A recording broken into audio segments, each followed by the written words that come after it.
सत्संग की आधी घड़ी, सत्संग की और सुमरण वर्ष 50। कोई बहुत से कहे ना, अजी हम तो अपना काम करते रहे, मन मन में जाप कर ले, हमें सत्संग की जरूरत नहीं है, अपने घर पे कर ले, हम तो क्या जरूरत है जी सत्संग में जाने की।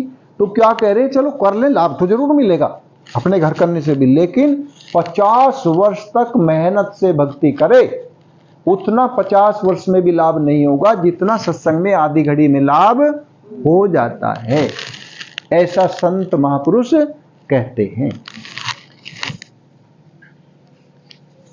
जो मनुष्य मेरे नाम कीर्तन की विविध फल सुनकर उस पर श्रद्धा नहीं करता और उसे अर्थवाद कहता है, भगवान स्वयं कह रहे हैं, इस प्रकार से जब सत्संग में महिमा सुनने को मिलती है और किसी का मन उस महिमा को सुनकर यानी कि समझता नहीं है और अपनी मनमानी करता है, तो उसको संसार के विविध घोर तापों से पीड़ित होना पड़ेगा। अगर भगवान की महिमा सुनकर भगवान के नाम में विश्वास नहीं करेगा, अपने मनमानी ढंग से कोई ऊंच नीच की बात करेगा, तो क्या करना पड़ेगा, उसे तापों से तप्त होना पड़ेगा। इसलिए सत्संग की किसी बात में मानना, चलो समझ में नहीं आ रही कोई बात, तो उसमें शंका ना करे और उसमें कोई अपनी उधेड़ बुन ना करे। क्यों, ये सुन ले भाई, हमारी बुद्धि अभी कुछ ऐसी ही है, साधन तो कम किया है, अभी बुद्धि पवित्र उतनी तेज नहीं है कि इस बात को समझ सके। इसका मतलब बात ये सत्संग की गलत नहीं हो सकती, भागवत की बात इतनी है भाई, सुखदेव मुनि जी इतने बड़े वक्ता हैं और राजा परीक्षित सुन रहे हैं, और भी वहां बहुत ऋषि मुनि, सप्त ऋषि और व्यास जी, सुखदेव जी के पिता अंगिरा, अत्रि और सुखदेव जी तो सुनाने वाले हैं, और वशिष्ठ जी जो ब्रह्म ऋषि कहलाते हैं। तो ऐसे ऐसे जाने माने ऋषि हैं कि जिसमें कोई हल्का तो वहां बोल ही नहीं सकता, कोई हल्का महात्मा तो वहां बोल ही नहीं सकता जिस समय भागवत बोली गई। तो इसलिए ऐसे ऐसे बुद्धि के वहां महापुरुष थे, और सुखदेव मुनि जी तो संतों में भी संतों के शिरोमणि, इसलिए देखो उनके पिता वहां मौजूद थे, लेकिन सब संतों ने एकजुट होकर के पिता को व्यास नहीं बनाया और पुत्र को व्यास बनाया।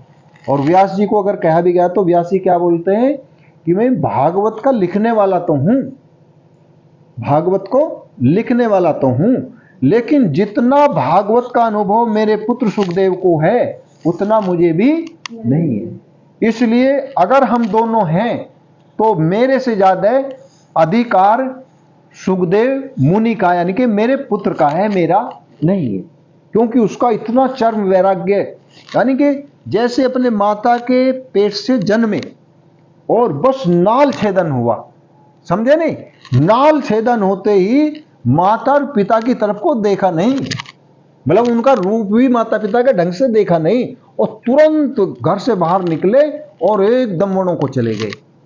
तो व्यास जी मतलब पुत्र को कह रहे कि अभी का जन्म, तो कहेंगे इतना याना बालक कैसे चल गया, नहीं नहीं, वे 12 साल तक गर्भ में वास किया माता के गर्भ में, और उन्होंने कह दी मेरा शरीर बढ़े नहीं, इतने में तपस्वी थे कि 12 साल तक नन्हे शिशु होते रहे और गर्भ से बाहर होते ही 12 वर्ष, यानी कि उन्होंने भगवान से वरदान ले लिया था कि मेरा शरीर हमेशा सबको ऐसा लगे, इतना ही शरीर देना प्रभु जी कि मैं 5 वर्ष का बच्चा लगूं सबको। ये वरदान था सुखदेव मुनि जी को। श्री कृष्ण जी से गर्भ में जब पैदा नहीं हुए तो उनकी माता बोली कि पेट तो मेरा है जरूर कुछ ना कुछ, और ये कब तक मुझे दुख देगा और बाहर क्यों नहीं आता। तो व्यास जी से कहा, तो व्यास जी ने क्या किया, ध्यान लगाया।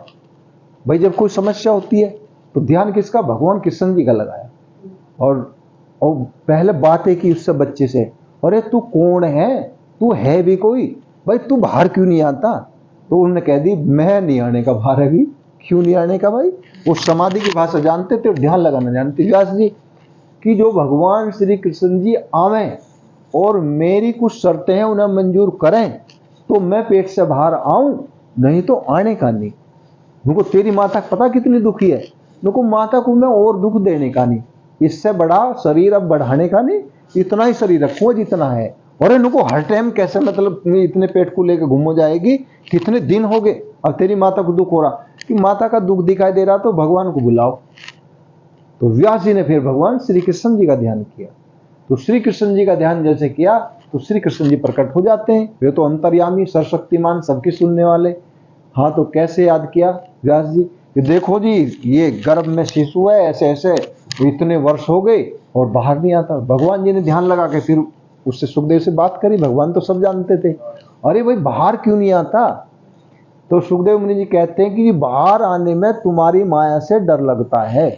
मैं कई बार इस नाली से पसार हो चुका, इस नाली से कई बार पसार हो चुका। नरक जैसी गंदगी है, इतनी बदबू है प्रभु, मैं बाहर नहीं आना चाहता। अरे इनको ये तो आना पड़ेगा, सृष्टि का नियम है। तो प्रभु जी जब आऊंगा पहले मेरी शर्त मंजूर करो, मुझे वचन दो। वो बोल क्या वचन चाहिए? एक तो जी जब मैं बाहर आऊं तो मुझे तुम्हारी माया का असर मेरे पे ना हो।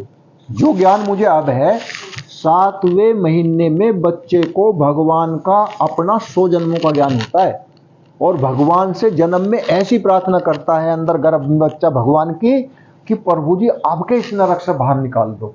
और अब के तो बस हर तुम्हारे भजन के सिवा कुछ नहीं करने का, रात दिन तुम्हारा भजन करूंगा और बस तुम्हारे धाम को प्राप्त करूंगा, इस दुख से नरक से अब के निकाल दो।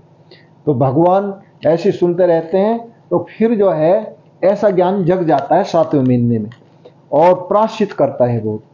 लेकिन उसे तो वो पैदा हो ही नहीं रहा था और वो ज्ञान था सुखदेव को कि जितना मुझे अब ज्ञान है प्रभु जी, ये माया खींच लेती है, ढक देती है। अगर पैदा होने के बाद ये मेरा ज्ञान ज्यों का त्यों रहे, तुम्हारी माया का पर्दा मेरी बुद्धि पर ना आए, तो मैं बाहर आऊं। तो भगवान ने कहा तथास्तु, ऐसा ही होगा। और बता, और जो है कि जो है मेरा शरीर हमेशा शिशु जैसा लगे, सब गोद में खिलाने को मेरी इच्छा रखे और मैं सबको प्यारा लगूं और मुझे लत्ते कपड़े की कोई भी झंझट ना रहे, मुझे ये वरदान दो। भगवान ने कहा तथास्तु, क्योंकि गर्भ से बाहर लाना तो जो भी वो मांगे। तो इतना भगवान जी जब वो ज्ञान रहता है तो उस ज्ञान से क्या लाभ है? 100 जन्मों का और ज्ञान, और ये भी कि भगवान क्या है उनके दर्शन, जो यहां बड़ी बड़ी तपस्या होने से नहीं होता। इतना ज्ञान तो जीव को, हर जीव को, तुम्हें भी था उस समय, लेकिन वो माया के चपेट में आते ही और बाहर की हवा लगती है माया की, और चोट लगने से जब गिरता है बच्चा तो सिर के बट गिरता है ज्यादातर, तो सिर में चोट आ जाती है। और जितना जच्चा को दुख होता है उसका 10 गुना बच्चे को होता है। उस दुख के कारण बच्चा मूर्छित हो जाता है। तो इस प्रकार से भगवान जी से वचन भरवा करके उसके बाद सुखदेव मुनि जी जन्मते हैं। और जैसे ही जन्मे तो भगवान का वरदान तो सत्य, तो उन्हें कोई माया नहीं व्यापी, उन्हें कोई मोह नहीं लगा। उठते अरे क्या भगवान को प्राप्त करने के लिए, भजन करने के लिए मनुष्य का शरीर मिला, उठकर चल देते। और पिता को तो मोह था, अरे पुत्र सुनो पुत्र सुनो, लेकिन पुत्र थे ब्रह्माकार वृत्ति में। कौन शरीर, कौन माता, कौन पिता, कौन किसका है, सब माया का मेला है। मिले की सब ये माया का मेला है, मिले का मेला। और नहीं तो परमहंस अकेला, परमहंस हम तो अकेले रहेंगे भैया, हम किसी माया के मेले में रलते नहीं। तो ऐसा अंदर वृत्ति में चल रहा, ब्रह्माकार वृत्ति सुखदेव मुनि जी की है। लेकिन व्यास जी को मोह हो गया, अरे इतने दिनों के बाद तो एक पुत्र हुआ और वो भी होते चल दिया, तो क्या होगा? तो मोह व्याप के तो पीछे पीछे आवाज लगा रहे, तो वे सुनते नहीं है और बोलते भी नहीं है, तेज गति से वो चलते जा रहे हैं। तो क्या होता है कि वृक्ष बोलते हैं सुखदेव मुनि जी की ओर से कि हे व्यास, तुम लौट जाओ, तुम्हारे पुत्र नहीं, ये पहले जन्मों के अभ्यासी हैं और ये अपने ब्रह्म तत्व में पूर्ण मगन है, इन्हें किसी को जवाब देने की फुर्सत नहीं है, इसलिए तुम इनकी इच्छा मत करो और तुम अपना वापस लौट जाओ। तो इस प्रकार से यानी कि उनकी कथा सुनाने से क्या होता है कि संतों की, भक्तों की, भगवान की कथा सुनने से हमारे सुनने मात्र से ही कान पवित्र हो जाते हैं। जहां भगवान की कथा की जाती है वो स्थान भी पवित्र हो जाता है। जिन कानों से भगवान की कथा सुनी जाती है वे कान पवित्र हो जाते हैं। जिस बुद्धि से भगवान की कथा और महिमा का विचार किया जाता है वो बुद्धि पवित्र हो जाती है। और जैसे भगवान निर्विकार हैं, सर्वगुण संपन्न है, तो धीरे धीरे जीव में भी निर्विकारिता आने लगती है। जो बड़ी बड़ी साधनाओं से जो विकार नहीं मिटते वो केवल भगवान की कथा सुनने से मिट जाते हैं। और भी एक गुप्त रहस्य की बात है कि कोई भी शास्त्र हो, सत्शास्त्र, तो उसमें भगवान के आशीर्वाद और वरदान छुपे रहते हैं। उसमें भगवान के आशीर्वाद और वरदान छुपे रहते हैं, लेकिन प्राप्त उनको ही होते हैं जो श्रद्धा भक्ति से बैठकर सत शास्त्रों को सुनते हैं। जैसे सर्दी का मौसम हो और अग्नि जली हो, अग्नि में दूसरे की ठंड को, मनुष्य की, किसी भी जीव की ठंडक को नष्ट करने की शक्ति है। गर्मी दे देगी और ठंड को दूर भगा देगी। अग्नि के सहारे, अग्नि के संग से पूरी रात्रि आदमी बिना वस्त्र ओढ़े भी पूरी रात सर्दी की काट सकता है, क्योंकि अग्नि की साक्षी मानकर। तो इसी प्रकार से जैसे अग्नि ठंडक दूर करती है, लेकिन किसकी? जो अग्नि के पास बैठता है। ऐसे ही सत्संग दूसरों का कल्याण कर देता है, लेकिन किसका? जो श्रद्धा और भक्ति से सुनता है। परीक्षा से कुछ सुनेगा ना, कुछ देखे मैं सुनूंगा मेरे दुख मिट जा, मैं सुनूंगा देखे मेरा परेशानी दूर हो जा, उसकी नहीं होगी। क्योंकि भगवान जानते हैं उसी के पास बैठे कि ये तो मेरी परीक्षा लेने सोच रहा, अभी तो ये मेरे सामने झुकने को तैयार नहीं, अभी तो परीक्षा करना चाह रहा है। तो इस प्रकार से भगवान सर्व अंतर्यामी है और सर्वशक्तिमान है। और क्या करते हैं? तुम्हारे अंदर जो विचारधारा चल रही है ना, उसे देख रहे हैं भगवान। क्या कर रहे? जो विचारधारा, अगर वो श्रद्धा भक्ति की है, प्रभु मैं कुछ नहीं जानता, मैं कुछ नहीं जानती, मेरा कुछ नहीं है, प्रभु आप तो सर्वसमर्थ हो, बस जो मेरे मन में मतलब घर की परेशानी है या धन का अभाव, किसी भी चीज का अभाव है, प्रभु मेरे से ज्यादा तो आपको पता, बस जैसी आपकी इच्छा वैसी कर लेना। और कैसे बोलता है? कच्चा भगत नहीं बोलेगा, पक्का। कैसे बोलेगा? मेरी चाही मत करो प्रभु, मेरी चाही मत करो, मैं मूर्ख नादान, और तेरी चाही में है प्रभु मेरा पूर्ण कल्याण। क्यों? क्या जीव जो होता है कैसा होता है? उसे मांगना ही नहीं आता प्रभु से। उसे मांगना तो प्रभु ही मांगना सिखाते हैं कथा में कि कैसे मांगा जाए भगवान से। कैसे? जैसे कोई मांगे जी हमें बस ये परेशानी है, ये हट जाए, तो भगवान के लिए तो कोई बात नहीं, मिटा देंगे उसे। एक चीज मांगे दे देंगे उन्हें, कहते उनके तो हर चीज की परिपूर्णता है। तो एक एक चीज मांगेंगे तो वो एक एक चीज दे के पीछे छुटा लेंगे, हिसाब पूरा हो गया, तुमने मांगा उन्होंने दे दिया। तो ये तो बहुत आसान काम है।